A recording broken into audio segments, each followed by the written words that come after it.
Welcome to a very special episode of the Diabetic Podcast. We are at ATTD in Amsterdam. I am joined by endocrinologist David Ahn. Thanks for coming back on the show. Yeah, it's always great to talk to you. It's always great to talk to you in Amsterdam. How sweet is that? Of course, yeah. We did this last year and it was a great conversation. I knew I had to have you come back on to talk about all of the big announcements. And this year felt really big. There were so many big advancements this year that we do have a lot to talk about. Yeah, and some that are directly relevant to you today with new software updates like Control IQ Plus, for example. Yeah, well, let's start with that.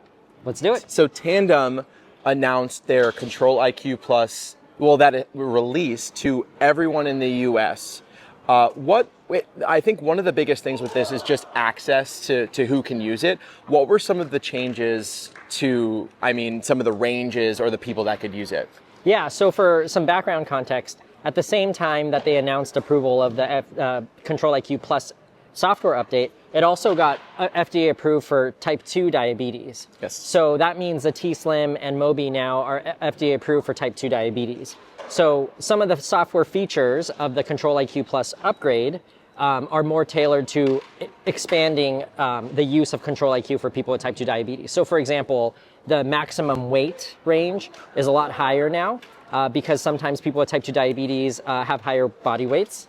Also, the maximum total daily dose as well is much higher. That goes all the way up to 200 units a day now. Right, correct. So the max total daily dose now is 200 units a day. And that also will help people that are heavier, more insulin resistant, type 2 diabetes. And similarly, I think on the low end, the numbers got lower as well to be a little bit more friendly towards younger patients and the pediatric population. Yeah, it's 2 years and older can use it. Right. And the weight, I think, goes as low as 20 pounds. I think so, yeah. And I think total daily dose might be 10 units. There were also some big features that come to everyone who's using it and everyone who will use it. There was first extended bolus. So this allows users to, I think before it was 2 hours that you could extend a bolus. That's right. Now it's 8 hours. I think it's 6 hours. No, it's 8 hours. Okay. I did it yesterday. All right. Oh yeah, by the way.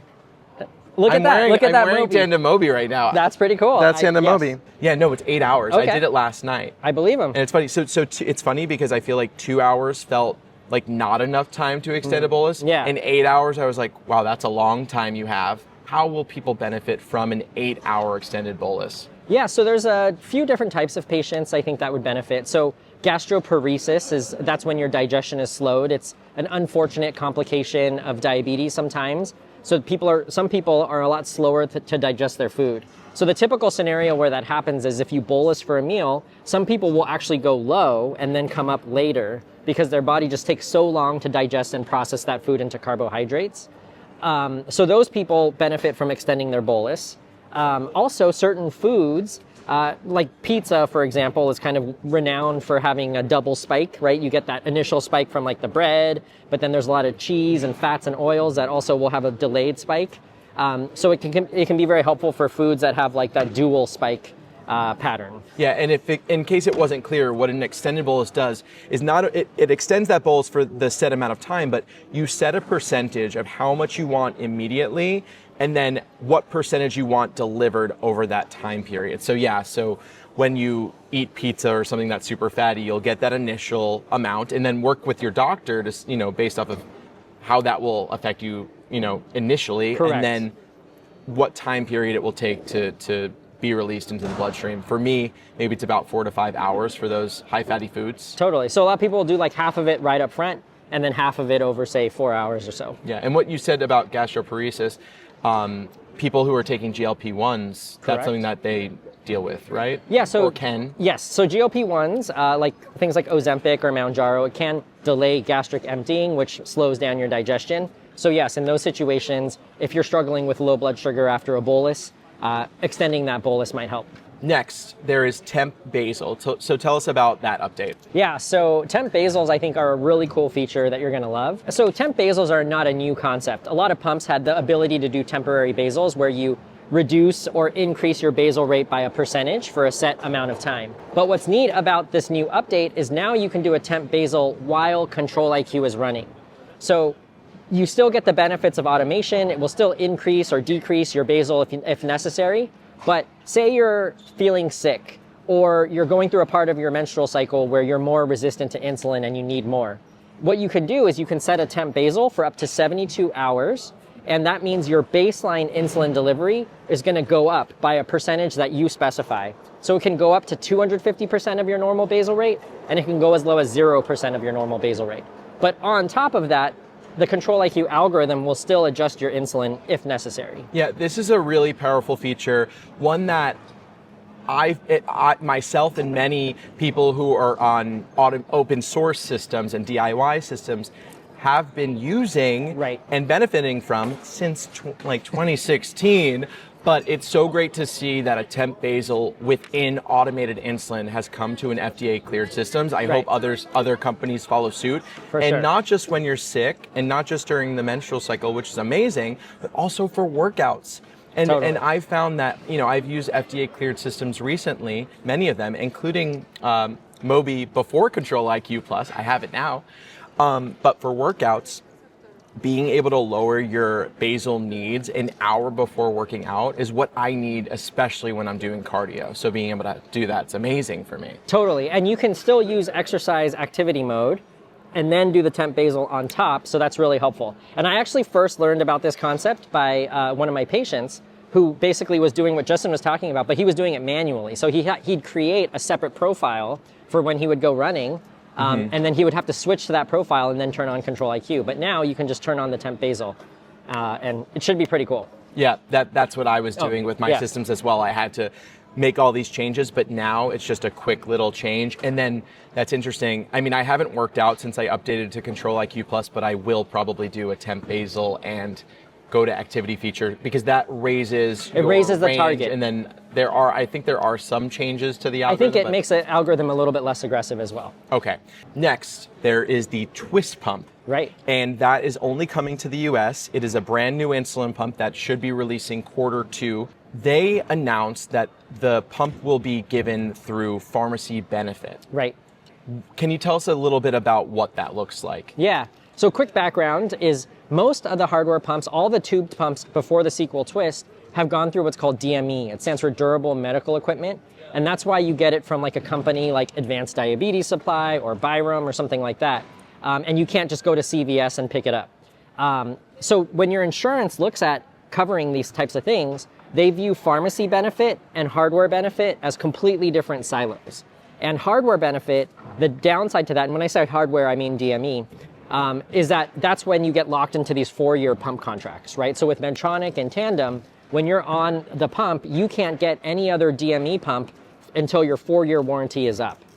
But Omnipod kind of blazed the way here in getting their Omnipod covered solely through pharmacy benefit, which means that you don't have to worry about DME. So you could have just gotten a Medtronic pump yesterday, and if you want to switch to Omnipod, you can walk into the pharmacy and get an Omnipod covered by your insurance. So what Sequel Twiist is doing is they're going to be the first DME pump that I know of, or I should say tubed pump that I know of, that is going to be had through the pharmacy channel. So same thing, even if you just got a Tandem or a Medtronic pump 1 year ago, you would be able to try out the Twiist immediately once it's out through pharmacy benefit. Yes, and at least with Tandem, one thing I'm taking advantage of right now is they have a 90-day return policy. Correct. So if it's not working for you within 90 days, you can send it back and you'll get your money back. And I like at least what Tandem's doing and what Omnipod and Twiist are doing. They're making it very easy to at least just start on it, try it out, and then make a decision from there. Of course, on Tandem, after those 90 days, if you decide to keep it, you are stuck in that for a year. Yeah. Another big thing with Twiist, or a big announcement was their CGM. That is the Libre 3 Plus that will be available or be the go-to CGM on launch. Now, when I heard that news, my first thought was the Libre 3 Plus can only connect to one device at a time. Right. So that means that will go right to the pump, and you won't have share function through an Abbott Libre app. So I asked in my interview with Alan Lotvin, the CEO, which you can go watch later this week, I asked him, how will parents be able to view this? Because the pump is cleared for 6 years and up. Well, they're going to have a follow app on launch, which is exciting. And that's really important because obviously, being able to follow your child or have your spouse follow you is a huge deal. And like Justin said, that's one of the biggest limitations to using Libre in an AID system. So right now, the burden is on the pump companies to build in that sharing, because the sensor can only share data to the pump. It can't share it on its own to the phone. So Beta Bionics has something called Bionic Circle, which kind of recreates that sharing capability. And I believe Tandem's working on something like that too. Oh, well, that's exciting because they work with Libre 2 Plus. Yep. And then so does Omnipod. Correct. And hopefully Omnipod also comes with a share. Yeah, I'm not quite sure. They may already have a share feature. I'm not sure right at this second. Okay, we're gonna take a quick break because this show floor is officially closing. It's getting a little crazy. We're closing down the show. Yeah, let's find another spot to be in. So we'll see you in a little bit. This episode is sponsored by Omnipod. You guys know that staying connected to the tech world is important to me, but what's also important to me is my insulin pump. Omnipod 5 is tubeless and waterproof, which means I never have to disconnect from automated insulin delivery, even when I take a shower, go swimming, or go to the gym. Staying connected to my insulin pump means I'm spending more time in automated mode, which ultimately helps me spend more time in range. See if you're eligible for a 30-day trial by visiting omnipod.com/diabetic. On there, you'll see full safety and risk information and trial terms. Again, that's omnipod.com/diabetic. Let's get back into Twiist. So I also asked the CEO about other CGM compatibility because the loop algorithm that powers it comes from the We Are Not Waiting community that wants interoperability. So I kind of framed it that way. I was like, well, what about other CGMs? Why just one? And he really said that it came down to the bandwidth that they have right now. So he did say that Libre 3 Plus now, but they want to bring other CGMs. He did specifically say Dexcom. So I wouldn't be surprised if we did see that, in the near future for the system. Yeah, and in my conversations with a sequel as well, I think it's a big priority to them, which is really exciting. Many of the people as part of the team actually came from the We Are Not Waiting movement. So I think interoperability is a huge deal. I actually see that as kind of a win by bringing Libre first, because so many other systems started with Dexcom. It's kind of nice to see for the first time a system start with Libre and then add Dexcom later. But I agree. I think it's going to come to they're going to bring Dexcom into the fold, and I hope other sensors like Eversense and other sensors down the road. Yeah. Speaking of Dexcom, you went to their symposium, and you mentioned they brought back data of the 15-day CGM that is now with the FDA. What were the findings there? Yeah, so it was kind of hot off the press. One of the big announcements at this conference was Dexcom shared the results of their trial data where they get the 15-day sensor approved. So they had to show that it was accurate, that it was reliable, things like that. And one of the things that I learned from that talk was they actually have an updated algorithm that's powering the G7 15-day. And they shared that in that study, the MARD, which is the most commonly accepted measurement of accuracy, was actually even better than the 10-day sensor. So it had a MARD of 8.0%. The traditional G7 has a MARD of 8.2%. So they actually improved their accuracy metric, presumably because of the updated algorithm. So that's I didn't know that was coming, so that was cool. Yeah, it's funny, you don't really think algorithm that often when you think just CGM, you think algorithm, it's my automated insulin system and how it uses those numbers. But CGMs, you were telling me, CGMs have their own algorithm that they're using to clean up data that's going on in the background, things that we don't see and we don't need to see really. Yeah. What I'm wondering here is, though, it sounds like when they were testing the MARD of the new 15-day, that it could be just that new algorithm that helps make the MARD better. But I'd be curious to know if they put the new algorithm on the 10-day sensor and truly could tell us if there was any difference in accuracy when it comes to hardware and the length that you're wearing the CGM. Right. So a couple things I can think of from there. So one, I agree. I kind of have the same question. It's like, wait, is this a software upgrade? Is this a hardware upgrade? And as far as I can tell, it's a pure software upgrade. In the sense that I think the hardware of the G7 and the G7 15-day are going to be the exact same. But it's like the software layer on top that we don't interact with, right? That algorithm that Justin and I were talking about, where it kind of cleans up the data and presents you with a number. I think that part of it is cleaned up and is going to be a little bit more precise.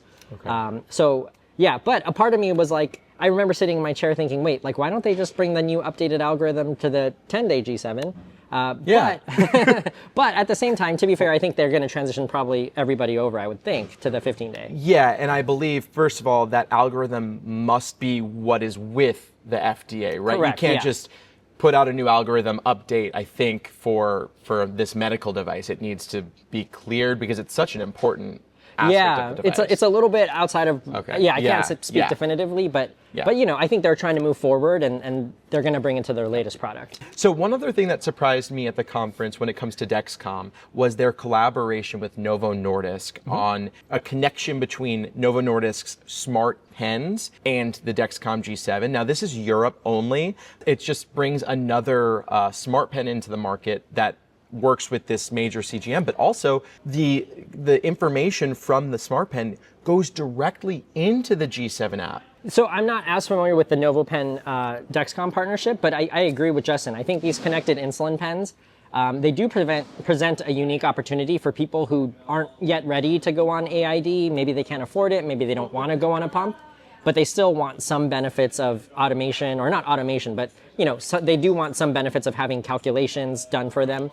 So you can take advantage of these smart pens or connected pens, combine CGM data, and then put like a bolus calculator on top, and you can get some of the features of an insulin pump in a pen. And it's cool to have other options because Medtronic has done something similar with the Simplera CGM and the InPen, which they make. So it's nice to have like different ecosystems and more alternatives in that space. Yeah. Another device that surprised me this year that I was not expecting was a new generation of pump from Kaleido. Cool. The company is Vicentra, and it is Kaleido 2. So this pump that was already pretty small, it's worn like a Tandem Mobi. It's adhered to the body, and then a little tube coming out of it with the infusion site is one way to wear it. You could also just, put it in your pocket and have a longer tube. But this new pump is like about 10% smaller. It comes in a bunch of colors, 6 colors, and I like these new ones have a more matte finish. The current Kaleido are very shiny. A lot of the colors, I mean, they're pretty, but they're like hot pink and like very bright blue. And these are really a bit toned down. Like the pink is almost like a pearl pink with a nice matte finish. So they look much more elevated. They use the same infusion sets. Cool. And the company was saying that because this pump, there are changes to it, but because there are a lot of similarities, that it could streamline the process of submission for CE mark. And currently it's only available in 3 countries, France, Netherlands, and Germany.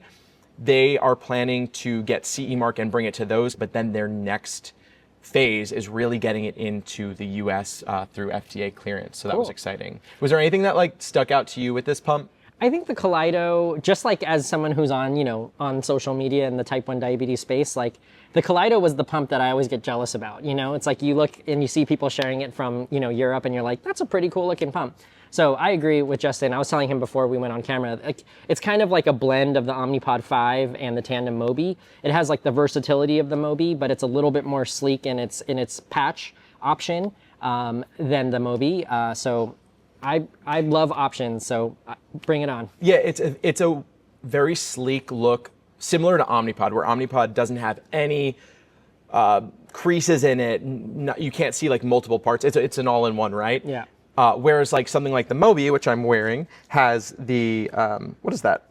the cartridge. The cartridge. Yeah, the cartridge that's like one color. Then you've got the pump that's another color. It's a little more medical looking. Kaleido kind of looks like a piece of jewelry in some ways. And funny enough, I'm wearing the Kaleido adhesive right now. Oh, cool. Okay. So did you notice I'm wearing the Mobi and I'm not using the adhesive blanket that it uses. Yeah. I'm using a Kaleido adhesive. That's awesome. Yeah.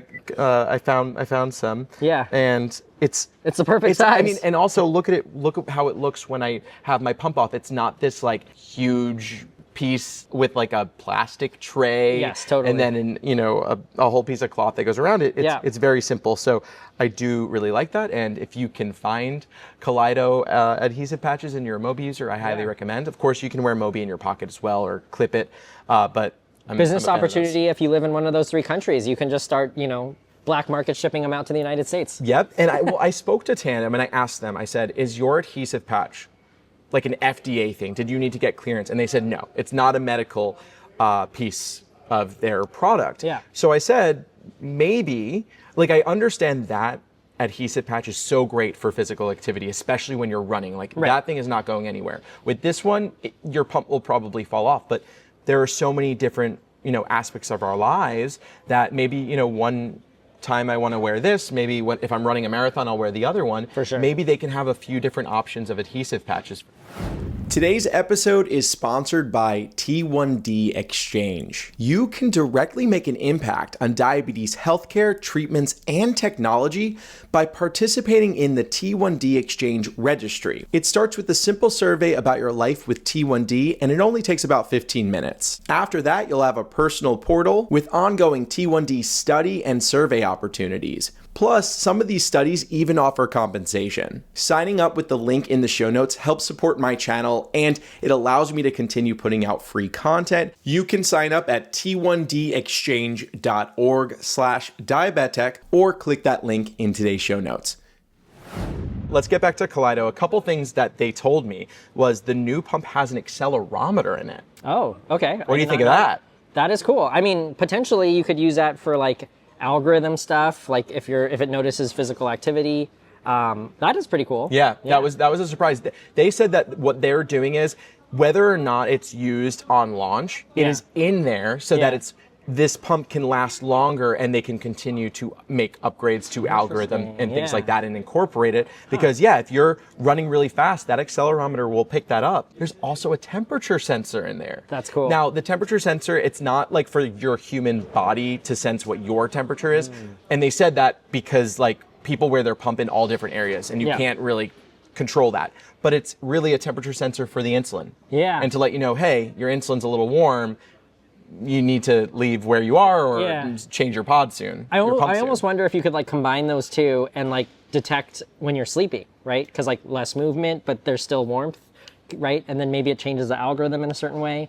Could be kind of cool. Yeah. If you're running and you're really hot, like odds are there's impact when you're running in the heat, right? Or your body heat that's coming off of your skin. I know there's something there. So it's exciting to see that they're putting these, sensors in there. That is really cool. Yeah. I didn't know that. Yeah. A couple other things for Kaleido 2 was that app control will come on launch for Android and iPhone. Currently, you need a PDM for the device. Nice. It's running the Diabeloop G1 algorithm. Nice. Although the Kaleido 2 will most likely have the G2 algorithm of that, and USB-C in the charger, which is definitely because Europe made them. It has made everyone in Europe have USB-C, which I'm all for. Yes, all for it. Love the iPhone being USB-C. It's great. Yeah. Let's talk about this new terminology that's been spoken about at this conference. So one term, we actually talked about it last year on the podcast, was time and tight range, which is also time and pregnancy range, right? It's 70 to 140. Is that? Yeah, well, so technically pregnancy is 63 to 140. Time and tight range, I've seen it defined differently, but the most conventional is 70 to 140. Sometimes I'll see 65 to 140 just to make it on par with pregnancy, but yeah. Okay, and that's milligrams per deciliter. Do you know millimoles on that? No, but quick trick, you just divide it by 18. Yes. I didn't know that at first. I had a patient encounter and I was like busting out my calculator or like going to Google. And then later I learned I just had to divide by 18. Yeah, I learned that this week. And I mean, the easiest way to do it, at least the top of my range is 180. So I know 180 is at least 10. Yep. And I just use that because dividing things by 18 is not that easy. Yeah, and then 4 on the floor, 72 is low blood sugar. Okay, so that's time and tight range. But there's this new terminology that's being spoken about, which is TING, time in normal glucose. Right. Now, this new terminology was created because there was controversy over time and tight range being too intense of an ask, or tell us more about why time and tight range, why people felt like that needed a new name. Yeah, so the funny thing is I don't even think the name was the huge issue, but the concept of it is somewhat controversial. Yeah. Because, I think we talked about this last year, but the general fear is that basically by moving the yard posts, right, by moving the goalposts and saying like, oh no, we're no longer shooting for time and range from 70 to 180, now we're actually wanting you to go to 70 to 140. But we know that with type 1 diabetes especially, that's really hard to do, and we don't want to discourage people, and we don't want people to feel like they're falling short, because we know that the data is very good behind time in range. And if you maintain that 70% time in range, it really reduces your risk of having complications. So I think a lot of people, especially those of us who are clinicians or patients or people with diabetes, that are very, protective of kind of the emotional burden and mental state of people with diabetes, I think we've been very resistant to kind of adopting time in tight range, because we don't want people to feel like that's where they need to be, and that they should really be focusing on 70 and 140. Now, if you can get there, or if you're that type of patient, and some people are that type of patient who really, really wants to kind of be on that edge of normal blood, or of tight blood sugar control, it's fine to have that metric, but the controversy is just how much we want to push that and how much we want to standardize that and make that kind of the goal, rather than talking about time in range. And there's a lot of controversy because some people are very excited about it.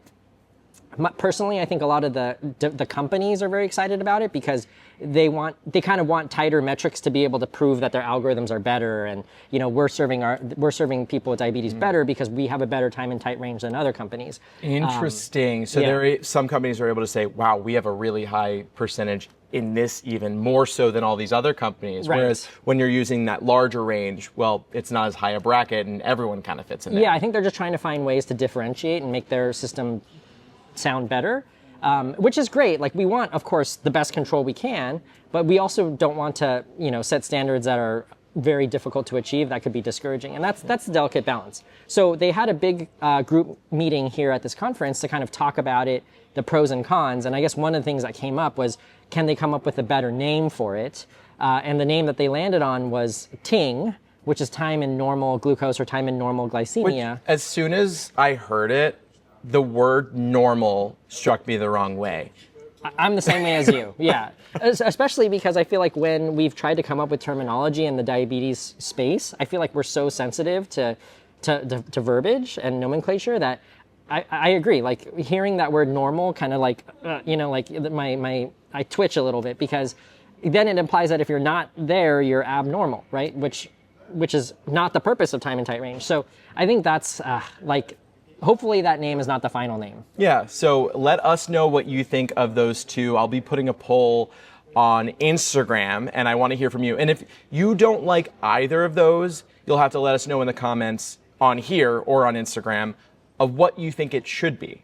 Give us some ideas, and maybe we can send those over to the powers that be and let them, choose between one of those. Yeah, maybe if they have a third better suggestion. Or we'll just make it happen. We can make fetch happen, and we will. Yeah. Well, that's really everything I had on my list. If you took one thing from this whole week, what would you say, what was something you were most excited about? It could be big, it could be small. I mean, just being the nerd I am, I was just really excited about learning about the 15-day sensor. I think hearing that it has an updated algorithm gives me excitement. And just knowing that there are other things coming around the corner. Like, I think this could be an opportunity for Dexcom to really, make a really strong impression and to kind of right some of the wrongs. The G7 launch was pretty rocky. I think most of us would agree that was the case. It sounds like they're actually being very purposeful about the 15-day launch. They're going to kind of wait until they have really good supply, until it has more pump integrations. So I think they're going to really try to make sure that the 15-day launch goes smoothly. And so that's what I'm excited about. I think I was most excited about Twiist and Libre 3, because I would love to use a pump with Libre 3. I've never done that before, but also the pharmacy benefit manager ability to get that pump so easily and just try it for a month, try it for 3 months, and then not be held to it. My goal this year is to try every insulin pump available in the US. That's awesome. I've tried Omnipod Dash, Loop, Trio, Omnipod 5. I'm on Mobi right now, which you could just say I use Tandem T-Slim kind of. I mean, it's the same algorithm, so I'm not rushing to use that one, but I want to use Twiist, I want to use Medtronic, Beta Bionics.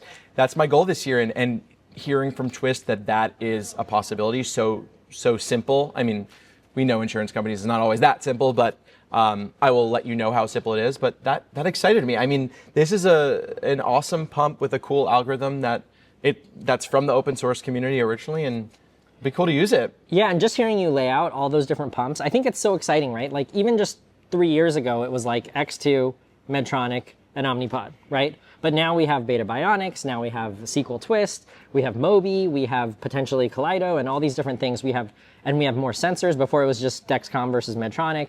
Now we have Senseonics, or Senseonics Eversense, now we have Libre. It's really exciting. And you know, we get so excited about interoperability. You guys deserve to have a choice. In your algorithm, you choose your pump, you choose your sensor, and I think we're slowly getting there, and it's really exciting. It is slow. It is a slow process. And I always say I chose the wrong industry to be an influencer in because there's also so much red tape. But I think going to these conferences every year, quarterly, we at least get to see the progress, the micro progress that means a lot. So I'm glad that we could do this here. David, thank you so much. For sure. We want to hear what is the technology or anything that you heard about ATTD this year. What are you most excited about? Let us know in the comments, and also subscribe to the podcast wherever you listen or on YouTube for video form. I'm Justin, this is David, and we'll tech you later.